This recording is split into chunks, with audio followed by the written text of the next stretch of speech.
जय हिंद साथियों, आप सभी का बहुत बहुत स्वागत है सीबीआई क्लासेस में। कल के वीडियो में हम लोगों ने सामाजिक विज्ञान का सेट 1 में 41 क्वेश्चन तक देख लिया था। आज के वीडियो में हम उसके आगे वाले क्वेश्चन को देखेंगे, तो चलिए देखते हैं। तो 42वां क्वेश्चन है, बिहार में कुल कितने नगर निगम स्थापित किए गए हैं? 10, 19, 12 या फिर 14? तो बिहार में जो नगर निगम स्थापित किए गए हैं, ऑप्शन सी हो जाएगा 12। राज्य पुनर्गठन आयोग की स्थापना कब हुई? 1950, 1952, 1953 या फिर 1954? तो इसका सही आंसर हो जाएगा ऑप्शन सी, 1953 में हुआ था राज्य पुनर्गठन आयोग की स्थापना।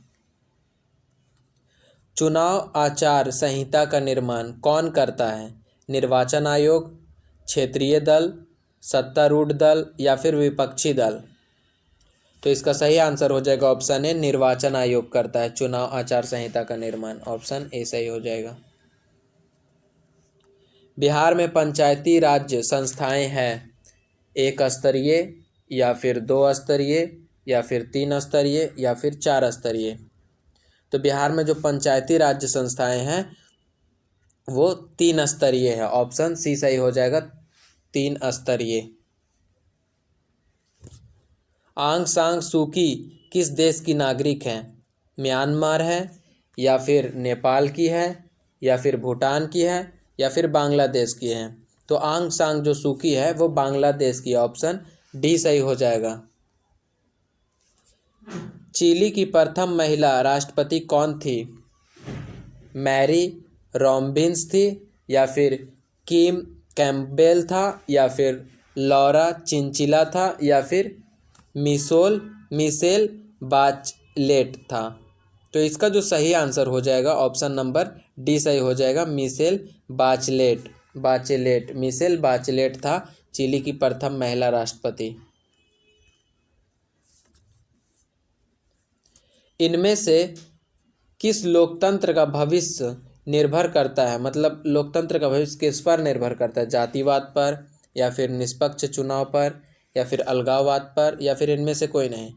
तो लोकतंत्र का जो भविष्य निर्भर करता है वो निष्पक्ष चुनाव पर निर्भर करता है। ऑप्शन बी सही हो जाएगा, निष्पक्ष चुनाव।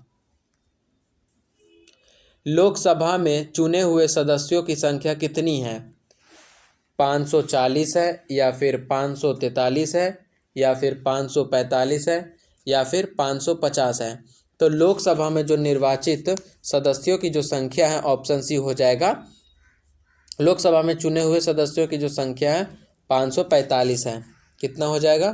545। ऑप्शन नंबर सी सही हो जाएगा, 545।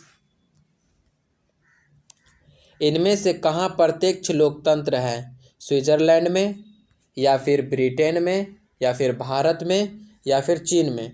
तो प्रत्यक्ष जो लोकतंत्र है वो हो जाएगा ऑप्शन बी, ब्रिटेन में है प्रत्यक्ष लोकतंत्र।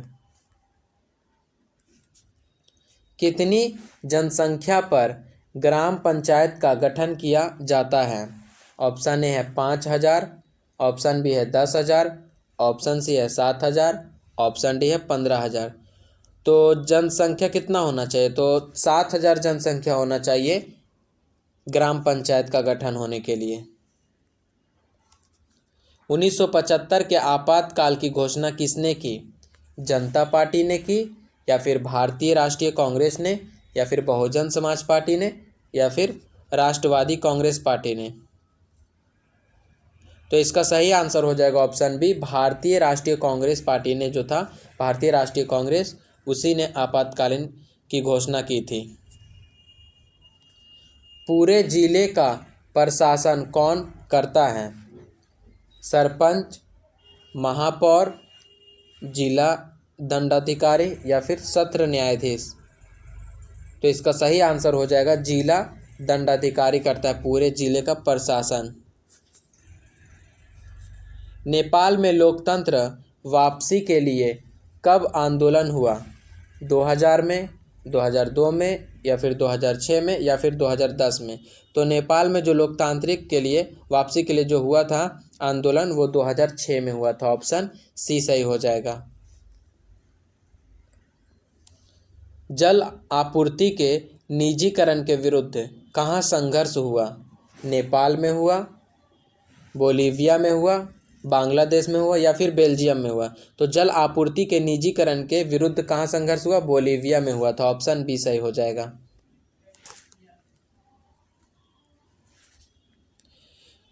ह्वीवग एवं टोरी नामक राजनीतिक दलों का संबंध किस देश से है? यूगोस्लाविया या फिर उत्तरी आयरलैंड या फिर मैक्सिको या फिर ब्रिटेन? तो इसका जो सही आंसर हो जाएगा ऑप्शन बी सही हो जाएगा, उत्तरी आयरलैंड से है संबंध। इंग्लैंड में महिलाओं को वोट का अधिकार कब प्राप्त हुआ? ऑप्शन ए है 1873, ऑप्शन बी है 1918, ऑप्शन सी है 1928, ऑप्शन डी है 1945। तो इंग्लैंड में जो महिलाओं को मताधिकार जो प्राप्त हुआ था वो हुआ था 1918 में। ऑप्शन बी सही हो जाएगा। इनमें से क्या संघात्मक शासन व्यवस्था की विशेषता है? क्या संघात्मक शासन की विशेषता है? दोहरी सरकार, ऑप्शन ए है आपका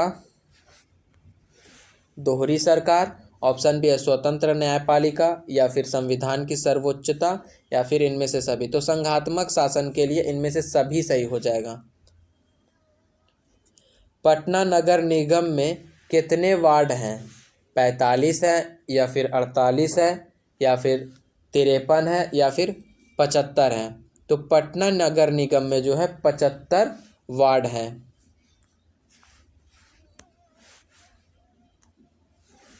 भारतीय जनता पार्टी की स्थापना किनकी अध्यक्षता में हुई? अटल बिहारी वाजपेयी, लाल कृष्ण आडवाणी या फिर काशीराम या फिर अजीत सिंह? तो भारतीय जनता पार्टी की जो स्थापना हुई थी वो उसका सही आंसर हो जाएगा ऑप्शन ए, अटल बिहारी वाजपेयी के नेतृत्व में या फिर अध्यक्षता में। 61 नंबर क्वेश्चन है। 61 नंबर क्वेश्चन है, राष्ट्रीय विकास परिषद का गठन कब हुआ? 1950 में, 1952 में, 1954 में या फिर 1956 में? तो इसका जो सही आंसर हो जाएगा ऑप्शन बी हो जाएगा, 1952 में हुआ था राष्ट्रीय विकास परिषद का गठन। अगला क्वेश्चन है, भारत में राष्ट्रीय आय की गणना किस संस्था द्वारा की जाती है? नीति आयोग, योजना आयोग, केंद्रीय सांख्यिकी संगठन या फिर राष्ट्रीय प्रतिदर्श सर्वेक्षण संगठन? तो इसका जो सही आंसर हो जाएगा ऑप्शन नंबर सी हो जाएगा, केंद्रीय सांख्यिकी संगठन। y बराबर सी प्लस आई में आई क्या है? आय है, निवेश है, उपभोग है या फिर ब्याज है?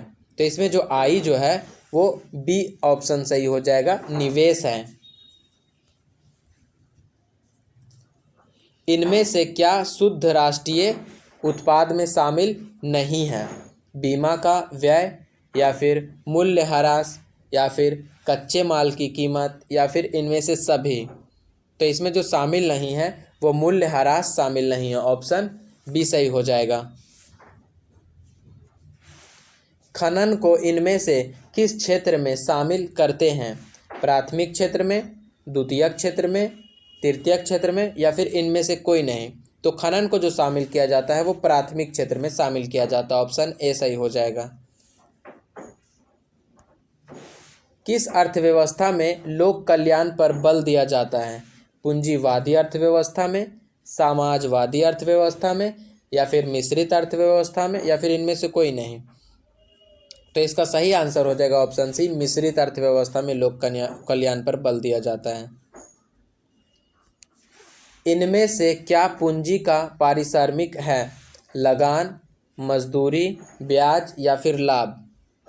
तो इसका सही आंसर हो जाएगा ऑप्शन नंबर बी, मजदूरी। इनमें से क्या संस्थागत वित्त का स्रोत है? ऑप्शन ए है महाजन, ऑप्शन बी है व्यापार, ऑप्शन सी है रिश्तेदार, ऑप्शन डी है सहकारी बैंक। तो तो संस्थागत वित्त का जो स्रोत है ऑप्शन नंबर डी सही हो जाएगा, सहकारी बैंक है।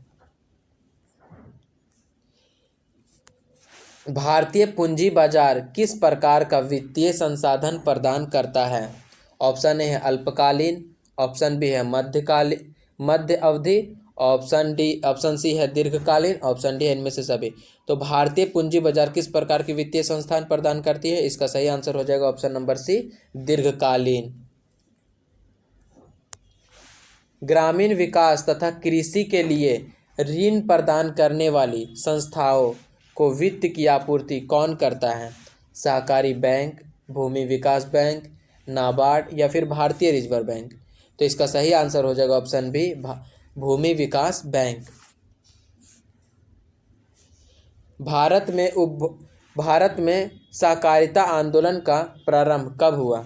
1901 में हुआ या फिर 1904 में हुआ या फिर 1912 या फिर 1915। तो भारत में जो सहकारिता का प्रारंभ हुआ था वह 1904 में हुआ था।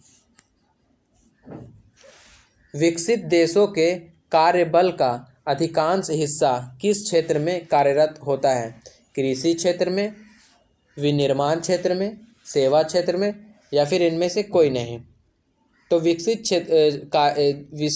देशों के जो कार्यबल का अधिकांश हिस्सा होता है वह सेवा क्षेत्र में कार्यरत होता है। भारत में नई आर्थिक नीति कब लागू की गई? 1975 में, 1982 में या फिर 1991 में या फिर 1995 में। तो इसका सही आंसर हो जाएगा ऑप्शन सी, 1991 में आर्थिक नीति लागू हुआ था भारत में। कृषि उत्पादों के प्रमाण के लिए किस मानक चिन्ह का प्रयोग किया जाता है? SIS मार्क, ISI मार्क या फिर एग मार्क या फिर हॉल मार्क या फिर इनमें से सभी। तो कृषि उत्पादों के लिए जो प्रयोग किया जाता है वो आपका सही हो जाएगा option number A, ISI mark. मानव पूंजी का प्रमुख घटक कौन है? भोजन है, स्वास्थ्य है, शिक्षा है या फिर इनमें से सभी है? तो मानव के लिए इनमें से सभी हो जाएगा, डी। जवाहर रोजगार योजना कब लागू की गई? 1980 में, 1989 में, 1997 में या फिर 2004 में। तो जवाहर रोजगार जो योजना लागू हुई थी 1989 में हुई थी। ऑप्शन बी सही हो जाएगा। HDI मानव विकास सूचकांक कब शुरू की गई? 1980 में, 1990 में, 1970 में या फिर 1960 में। तो HDI जो मतलब विकास सूचकांक, जो मानव विकास सूचकांक जो लागू हुआ था वो ऑप्शन बी सही हो जाएगा, 1990 में। इनमें से कौन प्राथमिक क्षेत्र की क्रिया नहीं है? वानिकी नहीं है या फिर मछली पालन नहीं है, विनिर्माण नहीं है या फिर पशुपालन नहीं है। तो प्राथमिक क्षेत्र जो नहीं है उसका सही आंसर हो जाएगा विनिर्माण क्षेत्र, ये प्राथमिक क्षेत्र नहीं है।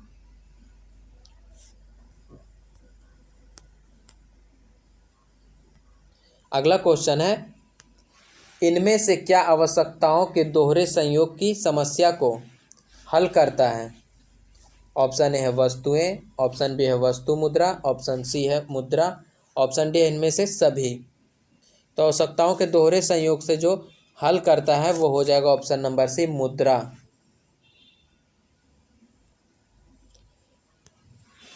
इनमें से कौन व्यापारिक बैंक नहीं है? स्टेट बैंक ऑफ इंडिया या फिर पंजाब नेशनल बैंक या फिर भारतीय रिजर्व बैंक या फिर सेंट्रल बैंक ऑफ इंडिया। तो व्यापारिक जो बैंक नहीं है ऑप्शन सी सही हो जाएगा, भारतीय रिजर्व बैंक। ये सेट यहीं तक ख़त्म होता है। इसका जो पार्ट 1 है वो एंड स्क्रीन में मैं यहाँ लगा दूंगा या फिर डिस्क्रिप्शन में भी इसका लिंक दे दूंगा, वहाँ से भी देख लीजिएगा। तो मिलते हैं नेक्स्ट वीडियो में।